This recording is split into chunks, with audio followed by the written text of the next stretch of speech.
Okay. All right. Thanks everyone for joining to our monthly water program team webinar. Today, our speaker is Dr. Sabrina Drill. And Sabrina is a natural resource advisor for UC Cooperative Extension in Los Angeles and Ventura counties in the Southern California. And her focus is in natural resource management, restoration, habitat restoration, stream restoration, and invasive species management. Our work largely focus on underserved communities and trying to bring communities together in order to protect and preserve our natural resources. In terms of her academic background, she holds a PhD in geography and MS in biology, both from UCLA, and a BS degree in biology from Virginia Tech. She is a member of the steering committee for National Urban Extension Leaders and National Extension Climate Initiative. So join me in welcoming Sabrina. And today, the title of her presentation is Restoring the Los Angeles River for Ecosystems and People. So with that, Sabrina, take it away. Thank you. Thank you. And sorry for the technical difficulties earlier. Yeah, that's great, Ellen. You can go ahead. So I wanted to introduce the Los Angeles River a little bit for folks who might not be familiar with it. It is a highly urbanized river, at least in the lower parts, but the upper tributaries of the river are actually within Angeles National Forest. And for Southern California, in a relatively pristine condition, although there's a series of dams, check dams and things within the forest. Can you click again? So as I said, the upper watershed looks like a Southern California stream, probably has for thousands of years, runs through fairly high gradient areas, draining the San Gabriel Mountains. Next slide. But the LA River has been modified greatly by the presence of dams. The upper image there is Sepulveda Dam, and the lower image is just showing you sort of what our channelization looks like in the river. Next slide. Okay, so there's actually, I'll be talking a lot about the natural bottom section in Glendale, in the Glendale Narrows and in the Long Beach area. But then as you get to the very mouth of the Los Angeles River, it empties into the largest port complex in the world if you combine the ports of Los Angeles and the port of Long Beach, which are right next to each other there. Next slide. So the river is actually slated for approximately, depending on what happens, $2 billion restoration project. This is joint funding from the City of Los Angeles, the State of California, and the U.S. Army Corps of Engineers. And the goals of that effort are to restore connectivity and urban parkland. Next slide, or next click. This shows you some of the recreational areas and parks within the LA River watershed and some of the activities people do in the river. But a lot of these efforts to kind of bring people to the river and explore how it can be turned from a channelized storm drain into an urban amenity, next click, please, are pushing a sort of green gentrification boom in the river. And I'll be talking more about a lot of these issues as we go through. Next slide. So just again, to give you sort of an idea of the physical geography, and I'm a fish biologist by background, so I'm not going to get in a lot to the topography or the underlying geology, but just looking at habitats. The upper watershed is cool and fast flowing, high oxygen, and it's got perennial water, which for those of you in other parts of the state, maybe many of your rivers always have perennial water, and that sounds normal. It's not the normal state of affairs in a lot of our Southern California watersheds. Hang on just a minute. I'm going to kick my dog's toy away. This background noise. Over there. Okay. Dogs and children today. It has a well-developed riparian canopy, and the substrate is gravel. And there are in-stream boulders, a lot of large woody debris, and undercut banks. So it's pretty high quality fish habitat for native California, Southern California species. Next slide.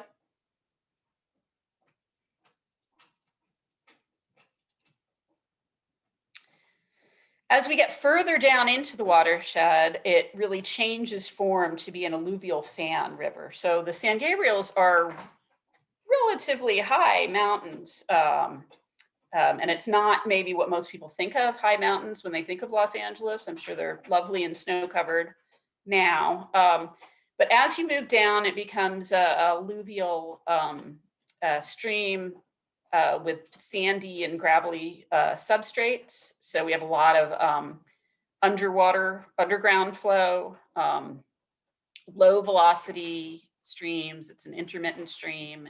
There's off-stream pools and high algae cover, and often not a well-developed riparian canopy. It's kind of a spread stream that multiple channels. Next slide.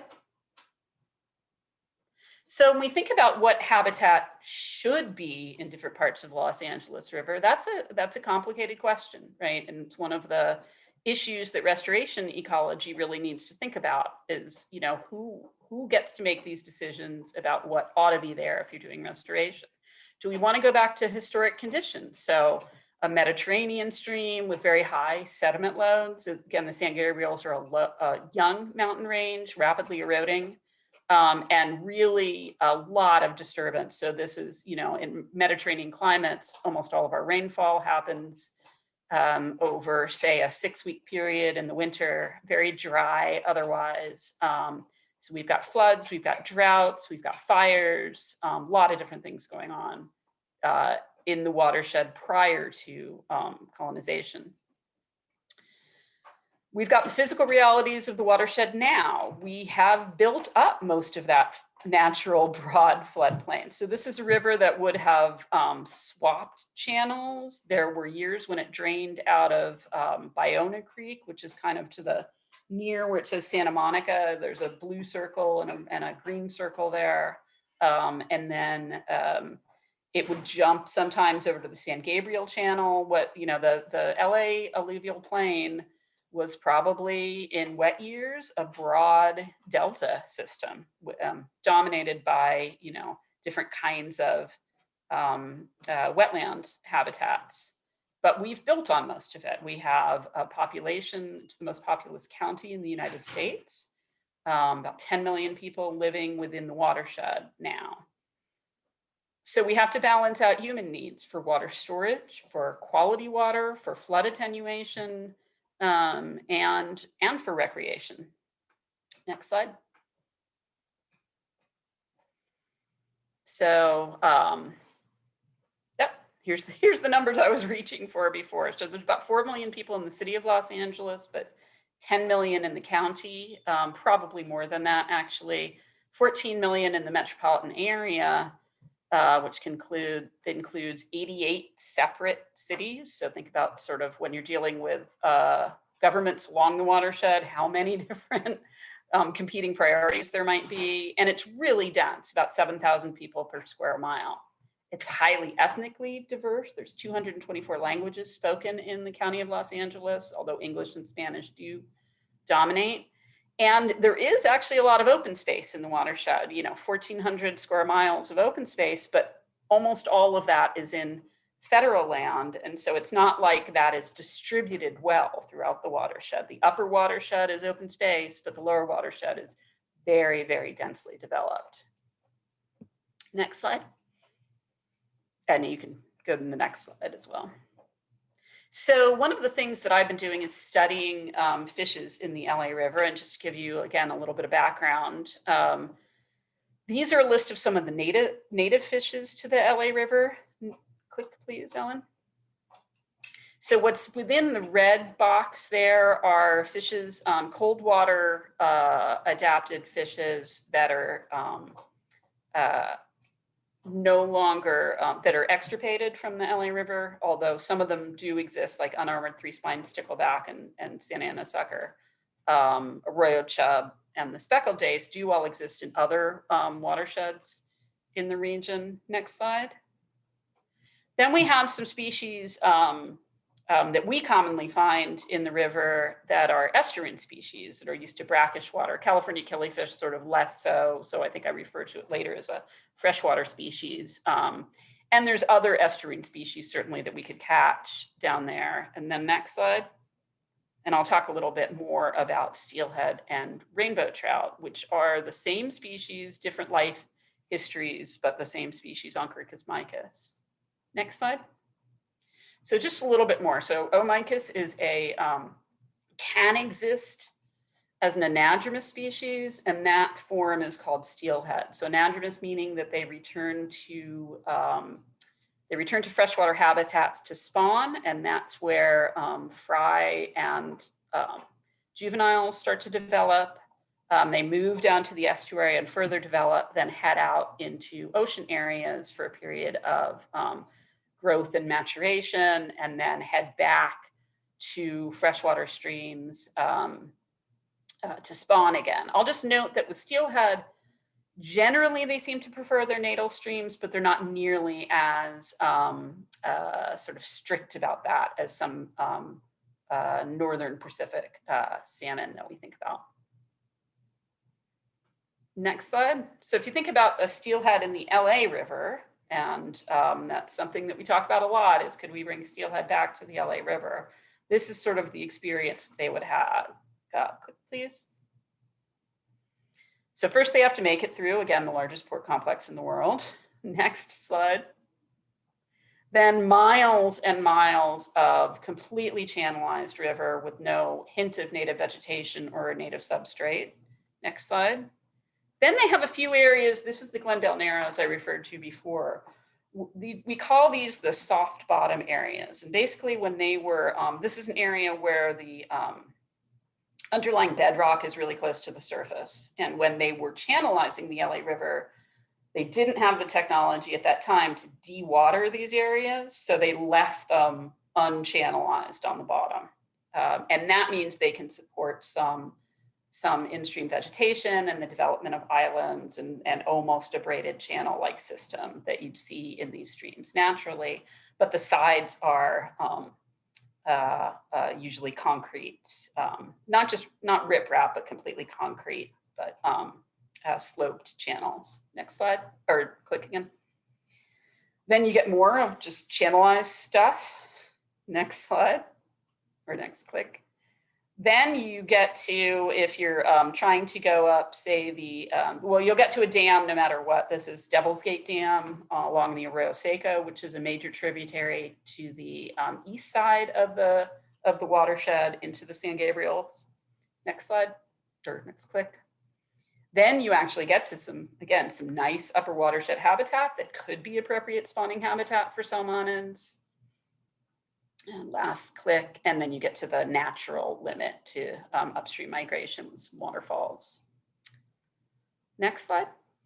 So what did we want to find out to inform some of these restoration possibilities? We wanted to find out what fish are actually in the river right now. And so we've been conducting fish surveys in the river since about 2008. In various points throughout. So there's a couple different studies that these are put into. And actually I'm compiling all the data into one paper that I'm working on right now. And I'll talk more about this. So survey methods, traditional fishery survey methods with, block nets and seines and spot poles. Occasionally we tried using fish traps, and we didn't catch a lot this way, in part, because naturally it would be a very rocky bottom, in part because, click again. This is what the substrate of the LA River looks like now. So a combination of rocks and trash and other things.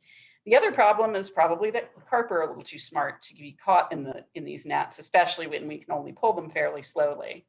So we wanted to try angling. Next slide.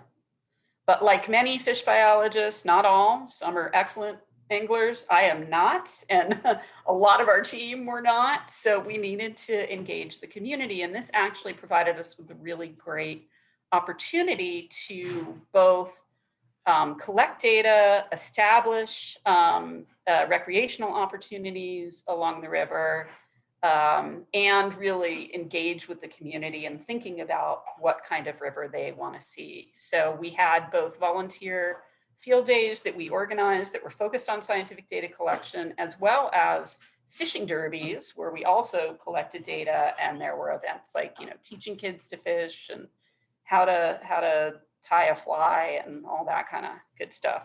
I'll also note one neat thing about fishing in the LA River in those soft bottom sections. If you're learning to cast, as you're looking towards the river, you see like trees and rocks and fish jumping, and it looks like a real river. But behind you, there is nothing to snag your line on. So it's a great place to practice your casting. Next slide. And we also created an iNaturalist project, which is, iNaturalist is a platform for citizen science projects. We know people are fishing in the Los Angeles River. I'll talk a little bit more about that as we go through. And this was an opportunity for them to give us information because, a lot of people aren't fishing during Saturday mornings or when we're out collecting data. They're fishing in the evenings, maybe at night, maybe at dawn. So this allows us to collect a lot of data from the community when it's convenient for them, not just when we have these events organized. Next slide. And here's our raw data. I don't really expect you to look through this, but this is just, the results of many, many years of surveying in the river. And just to sort of sum this up, we found 18 different taxa. 14 of them are non-native. 3 of the native ones are those estuarine species I talked about, and 1 freshwater native, although killifish can kind of handle pretty brackish water. They're sort of a transitional species. In a sense, it's a healthy, large population. We didn't see a lot of signs of illness or tumors or parasitism in the fish that we were looking at, certainly no more than in any other river. We've caught a lot of fish, and we saw a lot more fish when we were out there, but there's few native species. So what we're seeing here is the cold water native species are gone. They're sort of losing out competitively to predominantly warm water species from Asia, Africa, the southeastern US, South America, various places. Next slide. So we wanted to go in and look and see if we could think more about the temperature profile in the river. So we set up temperature loggers at a number of different sites throughout the watershed. And what we found, not too surprisingly, is that in a lot of the main stem, the water is what we would call hot, over 30 degrees Celsius. Other areas we called warm if they were between 24 and 29 degrees. And there were only a few cold areas in the watershed. Again, they were in the upper watershed. This is where temperatures were below 24 degrees. And I'll sort of talk about the biological relevance of these temperatures in a minute. One interesting thing, Ellen, do you see the little sort of blue thermometer around 5C on the map itself? Yeah, so that was really interesting to find cold water there. There's a lot of springs at the confluence between Compton Creek and the Los Angeles River. Compton Creek, again, is highly channelized in most parts, but there's a soft bottom section of that as well. And so we think there was actually some connectivity to cooler groundwater in this area. Next slide. Oh, sorry. You didn't need to point those out. I did that too. Okay, next slide. Yeah, warm water throughout the center. Next slide. Yeah, keep going. So this kind of shows you what I'm talking about in terms of what this means biologically. So these are native species critical maximum temperatures for different species in the river, or that could have been found in the river. And what you can see is that in most points along the watershed, we're exceeding a lot of the thermal limits for these species a lot of the time throughout the spring and summer and even into fall months there. So dates are along the bottom and temperature is on the right. One interesting thing to point out, you see where it says O Micus low along that line? So about 24 degrees is considered to be the upper thermal temperature limit for steelhead. If you look through the literature, that's what it says everywhere. What we found, however, and actually it was Joe Check and Peter Moyle working at UC Davis did some experiments to find that Omicus could actually handle much higher temperatures if they were acclimated to these higher temperatures slowly. So that's the Omicus high right there is actually 32 degrees. And what we found is that southern steelhead, which is the subpopulation that we're working with in the Los Angeles area, actually seem to have a much higher temperature tolerance than the species does in other parts of its range. And one interesting thing to note about that is, you know, people sometimes think that Southern California should be written off in terms of restoring salmonids, that we should focus on these cold water areas. But as climate change tends to increase water temperatures throughout the state of California and all the way up the Pacific, we may be holding the genetic resource that has the capacity to adapt to those warming temperatures down in Southern California. So there's really a value for the species as a whole throughout its range of making sure we do what we can to see Southern California's steelhead persist. Next slide. Wait, can I ask you a quick question? What are the different colors here? The 2B2C, Oh, are those are different years or something? No, those are our different sites. And I should have updated the slide because this was actually from our data analysis, not from the paper we finally published. But those correlate to the different points you saw on the map. Okay, gotcha. This is all over 1 year. The temperature requirements for native species are from the literature. The temperature observations are all from 1 year, 2016, I believe. Okay, cool, thanks. May through October. Next slide. So there's a number of really significant restoration challenges we can think of in the Los Angeles River. Certainly habitat fragmentation itself, and that can be through the direct impact of dams, certainly that's clear, but also these sort of velocity barriers that you have in channelized reaches of rivers. So, you know, trout and salmonids are tough, right? I mean, they have this life history where they're swimming upstream, and we've all seen videos of them doing these amazing jumps and swimming through these high velocity water, you know, high velocity sections of rivers, jumping waterfalls. They can do that for bursts. They can't do it if there's no resting refugia areas. And that's what you get in a trapezoidal channel. So it may not be that the water velocities are such that a steelhead could never swim in it. They just can't consistently swim in it for the lengths they would need to reach upper watershed habitats, even if the dams were passable because they were removed or because we had fish ladders or because we had any one of the, you know, crazy systems that we use to get fish over dams in other rivers. Certainly water quality is an issue, although I will say that most of the year-round flow in the Los Angeles River is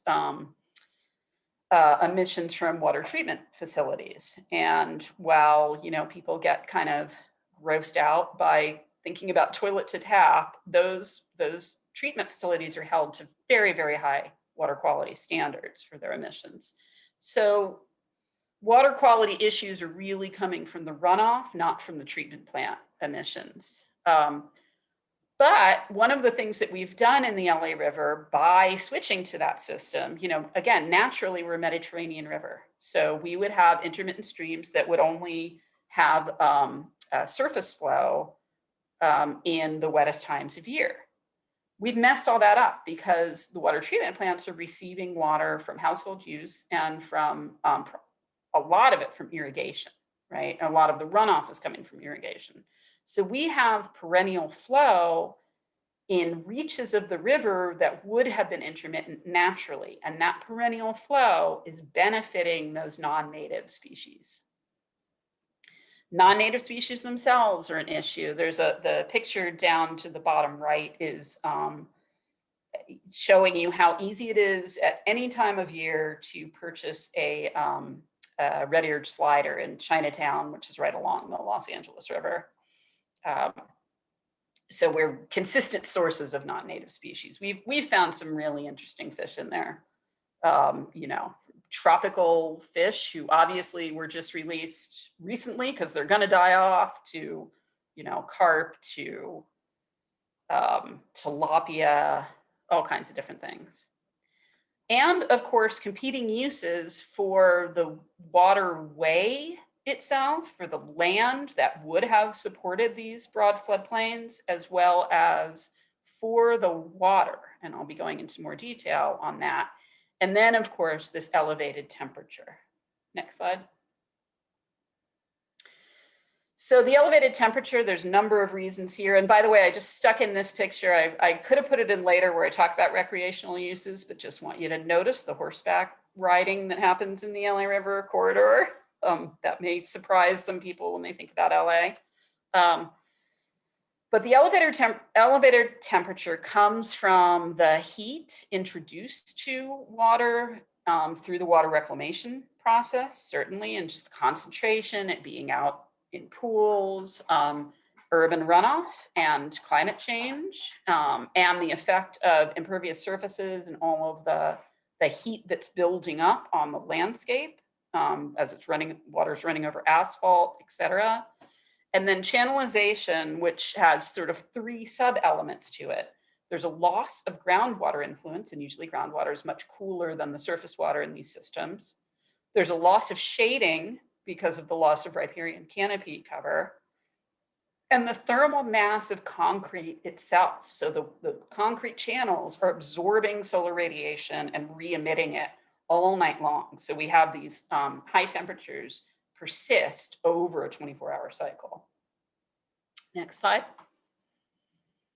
And so one of the things, so the research that I just talked about is research that I've done personally as a PI or co-PI with a number of different colleagues at Cal State LA and the Resource Conservation District of the Santa Monica Mountains and a few other locations.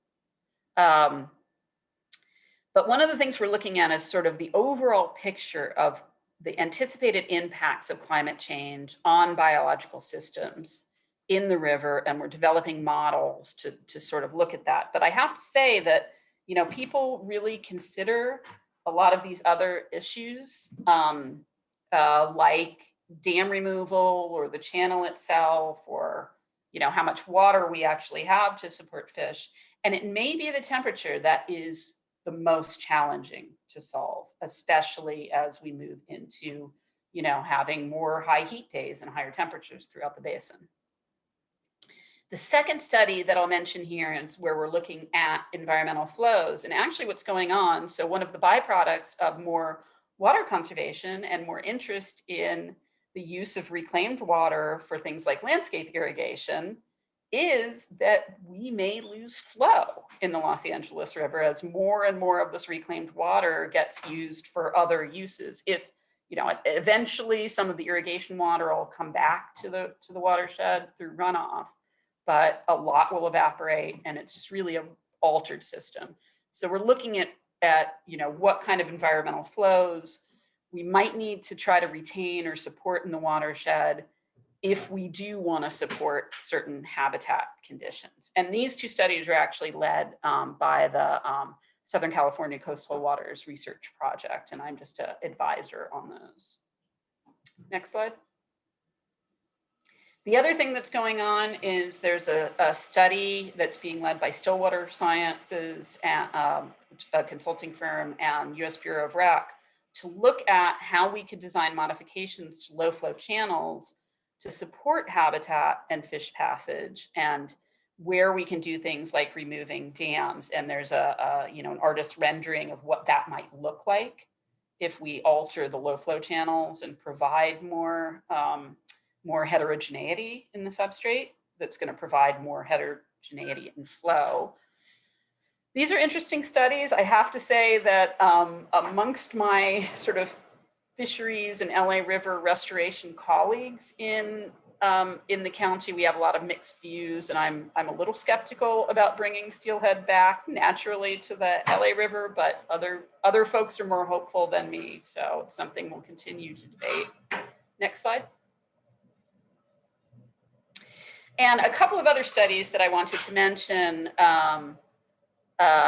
The city of Los Angeles has been engaged in a really interesting study to develop a biodiversity index specific to Los Angeles. It's basically a modification of the Singapore Index for urban biodiversity. And I worked again as an advisory team member on that project. And actually this is not focused on just aquatic habitat.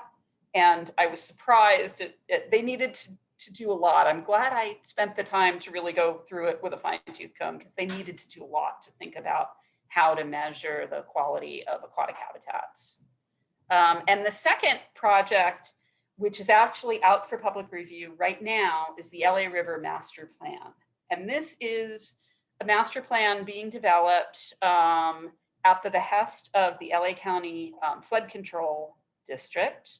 So flood control is certainly one of the primary interests guiding how we deal with the Los Angeles River.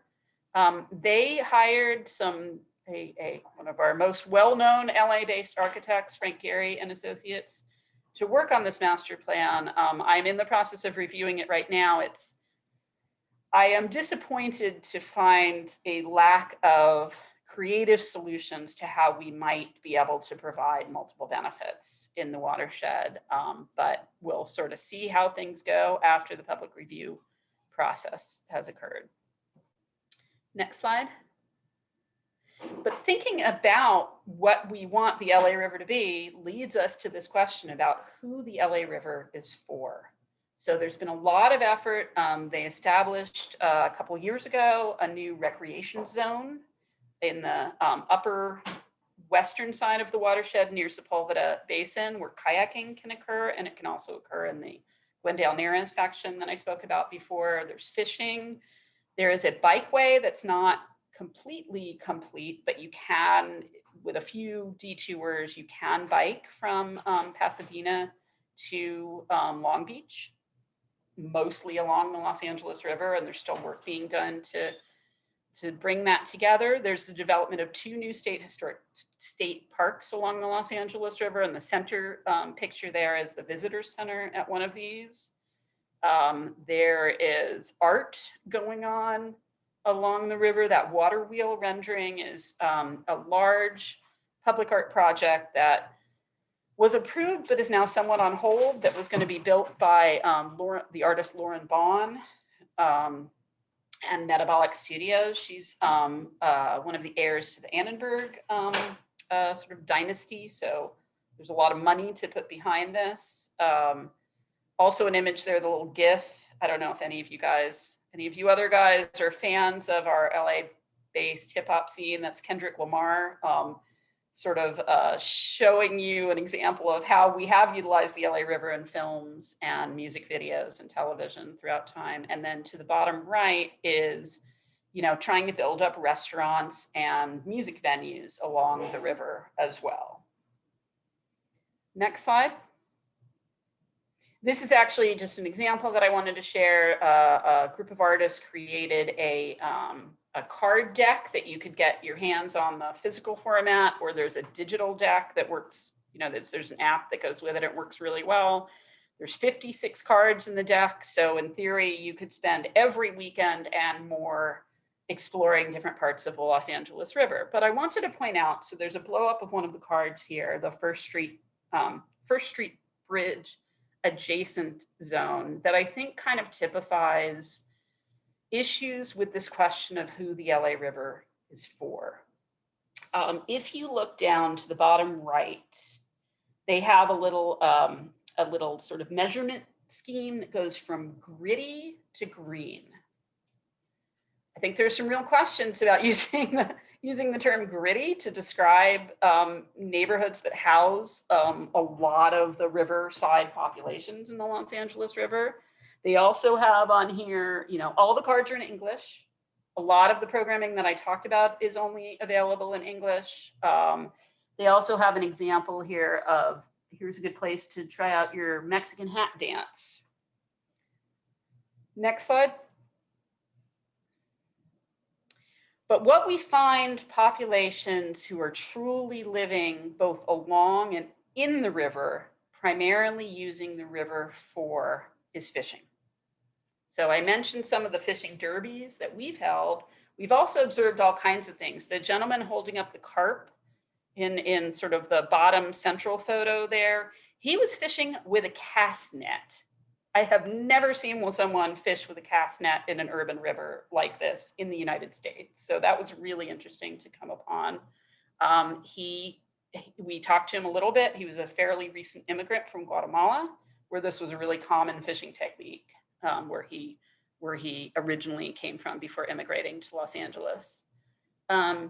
And then the pictures over to the right are from a study that a colleague of mine, Jason Post, led and just recently published about fishing in the Los Angeles River, where he noted a lot of opportunities where likely homeless populations were fishing in the river as a supplementary and important protein source, and also just low income Angelinos. And it's, it's hard to know from some of these videos whether people are eating the fish or not, but certainly from surveys that we've done, there are a fair number of people who are consuming these exotic fish. Next slide. Oh, wait. And then there's the whole issue of gentrification right along the river. So I kind of, alluded to that when I showed the photos of who the river was for. Excuse me, I have to yell at my dog for a moment.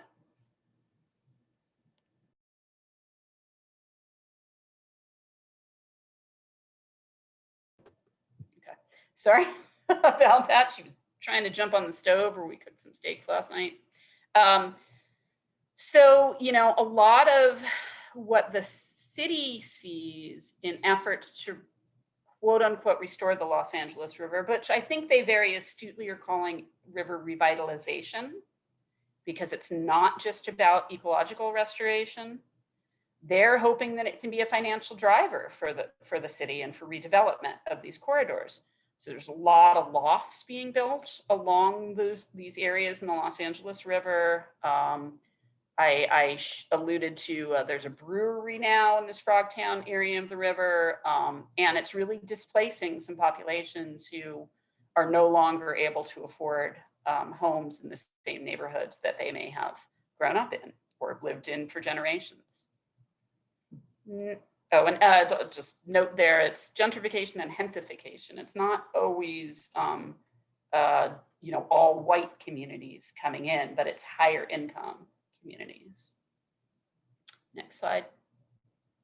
I just wanted to mention that Jason Post and I actually have a chapter in a forthcoming Routledge handbook where we really try to weave together these different narratives about geography and ecology and utilization and social justice in the river. So look for that if you're interested in reading more. Next slide. And I also wanted to talk about some of the extension programming that we've done to try to see if we can have some increases in the community voices that are able to effectively take part in environmental decision-making processes. So a couple of examples of some projects I've worked on, the California Naturalist Program, which is a volunteer training program. Well, not just volunteer, it's a training program for for people who are not professional scientists who want to get involved in natural resource stewardship and research. And in most cases, these master naturalist programs, which exist throughout the country, are aimed at volunteers. One of the things that we started to do is work with groups like conservation corps and use this California naturalist training as part of their onboarding, so that when they finish their core service and are seeking, or potentially seeking careers or seeking to further their education in the environmental field, they're leaving with a UC credential and actually 4 units of credit provided through UC Davis Extension. We also worked on a project that I'm hoping I can expand on over the next few years to develop an English language acquisition curriculum, working with an ESL program at one of our local community colleges to develop a curriculum about watersheds in Los Angeles. It covers both the San Gabriel and the Los Angeles River. But I really had found that, being able to just simply translate things at a community meeting doesn't mean you're going to get effective input from non-English speaking populations. People are often more able to effectively articulate what they want and have it influence environmental decision-making processes if they can articulate that in English and if they can understand the information being presented to them in English. Now, when I first started working on this project, I had people say, oh, recent immigrants aren't interested in environmental issues. And it turned out that was far from the truth. We actually published a paper, Journal of Extension, about some of the survey data we had. And I'll just to briefly, perhaps the most poignant thing that we heard is for ESL teachers, getting their students to argue with each other is like the gold standard, because when people have to use their new language to talk about something that they're really fired up about, it really presses them to work on their language skills. I was working with East LA College, which sits at the nexus between East LA, which is predominantly Hispanic, and Monterey Park, which is predominantly Chinese. So these were mixed language classes where they couldn't just go back to arguing in their original language. And they were finding that, yes, there were poor, fisher folk or people who didn't have access to clean water in their country of origin who emigrated to the US to see that, all the way up to, people who had formerly been water engineers. And people really did care quite a bit when they had sort of the language and the entree to talk about it, because there's only so many times you can talk about how to find the library. I don't know if you guys had that experience in any language class you've taken, but I did. The last thing I'll mention is Watershed University, where we develop an entire course around a specific watershed aimed at preparing diverse communities for stakeholder-driven watershed management planning. Because a lot of times it's engineering departments who are tasked with developing a stakeholder process for watershed management. They don't have the skills to do it, and the people who need to be in that room talking about their diversity of interest don't have the skills to talk to each other. They don't have a common language, and that's really the goal of Watershed U. And we've done Watershed U's in Arroyo Seco in the upper watershed, as well as in Compton Creek down in the lower watershed. Next slide, which I think is my last. Yep, with that, I'll take any questions you have, and just wanted to thank the huge range of colleagues who participated in this research. Those are sort of the larger names to the left and or supported or gave technical advice to the research.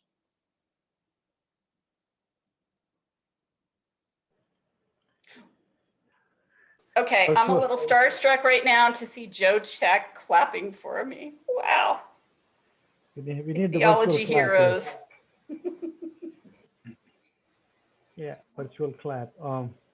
Yeah, thanks, Sabrina. This is really exciting and very interesting piece of work, and very relevant work, considering how much we have messed up with our landscape, urban or non-urban, all the same.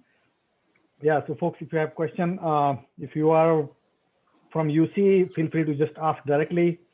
Otherwise, put the question in the chat, and Alan and I will be happy to read, because we are recording this webinar. And if you don't want to be recorded and put up on the YouTube, then the chat might be the better option. But to get started, Sabrina, a couple of questions for you. Do you know if the dam that you showed, I can't remember the name, if they have any temperature control there that they can regulate? No? No, well, at Sepulveda Dam and Hansen Dam, which are the two large Army Corps dams. Now, note that none of these are hydropower dams. These are all primarily for flood management and to control debris as it comes down from these watersheds. It's possible there's some temperature regulation at Sepulveda.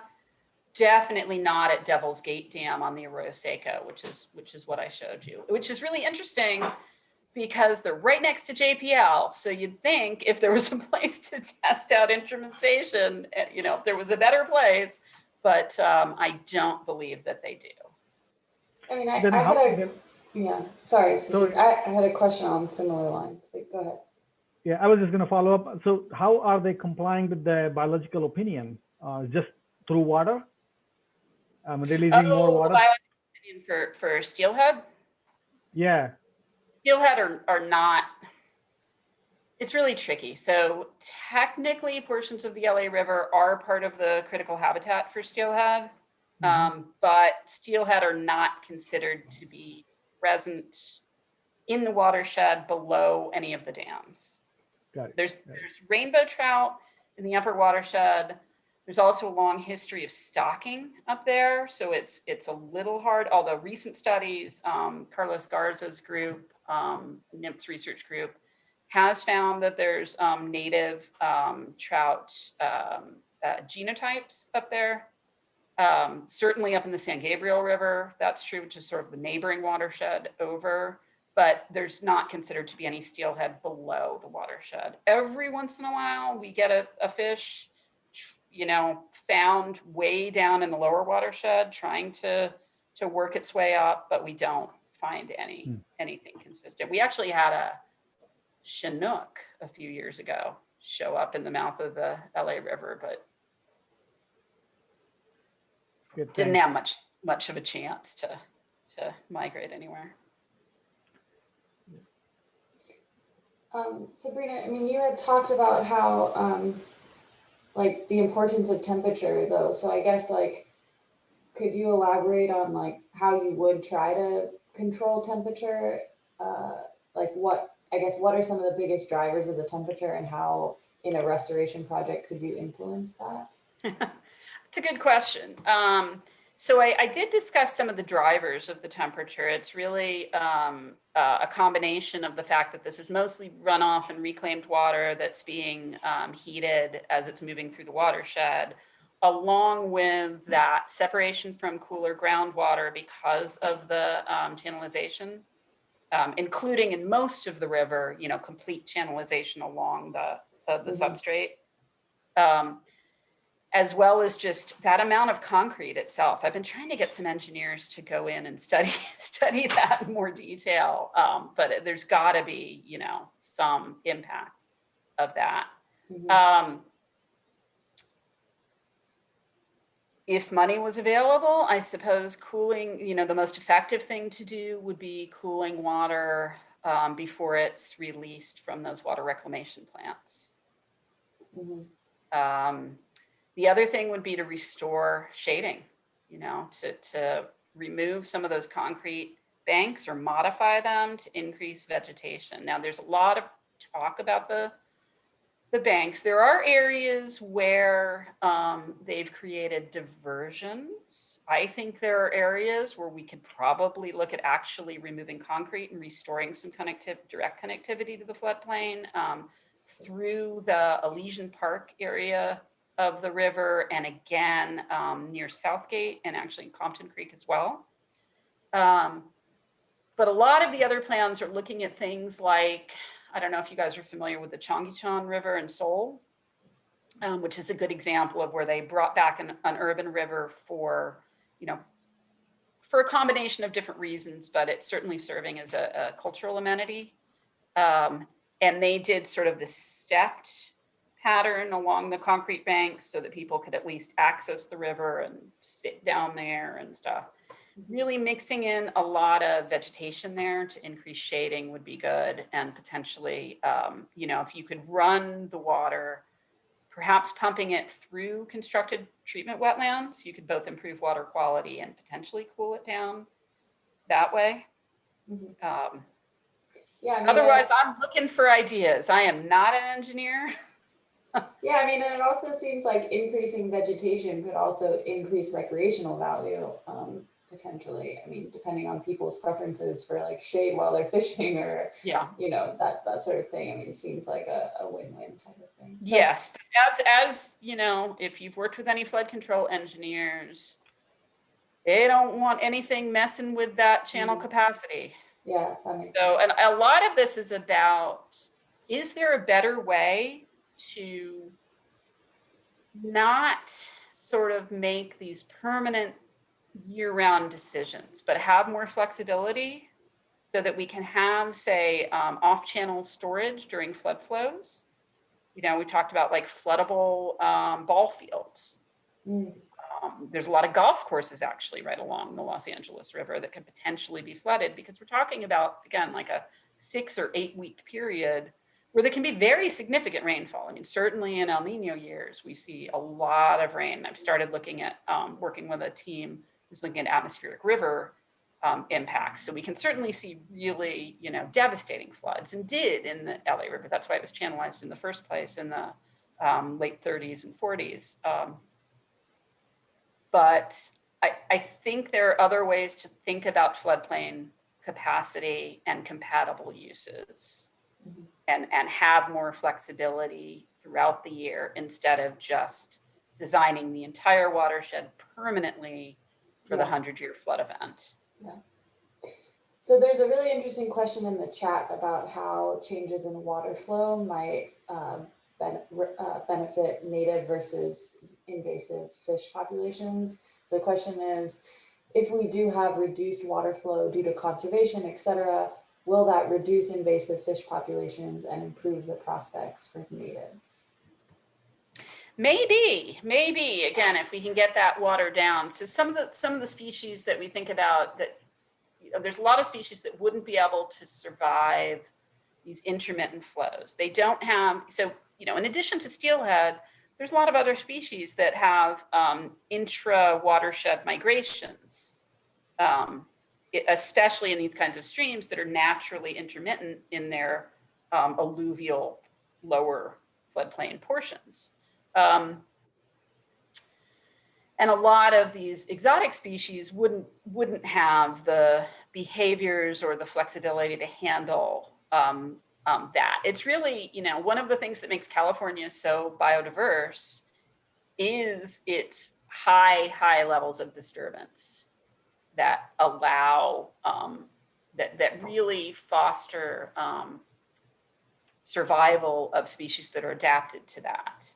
And we are making conditions better for these exotics. So potentially, I guess, if we had dewatering, that would be one piece of the puzzle, but without addressing temperature impacts, the lack of flow is likely to further increase water temperatures. Yeah, and I'm just curious, Sabrina, in terms of the water temperature on those lined, you know, portion of the river, have you looked at the diurnal pattern and see whether the natural, you know, substrate channel is heating and cooling differently than all the concrete portion, or they all look the same? We haven't yet, and that would be really interesting to look at. But remember that even the quote unquote natural portions of the lower river still have these huge concrete walls. Right? So I suspect that if we could have temperature data from, you know, 150 years ago, we'd see less diurnal variation throughout the entire watershed than we would have had then. Yeah. Any more last minute questions, thoughts? Because we're at the hour right now. If not, then let's just give a round of applause to Sabrina, virtual applause. Thanks for taking the time and talking to us. Thank you. It's a pleasure. Yeah, thanks very much, Sabrina. I learned a lot. Bye, everybody. Right. Thanks for coming. Thanks, everyone. See you next Bye. month.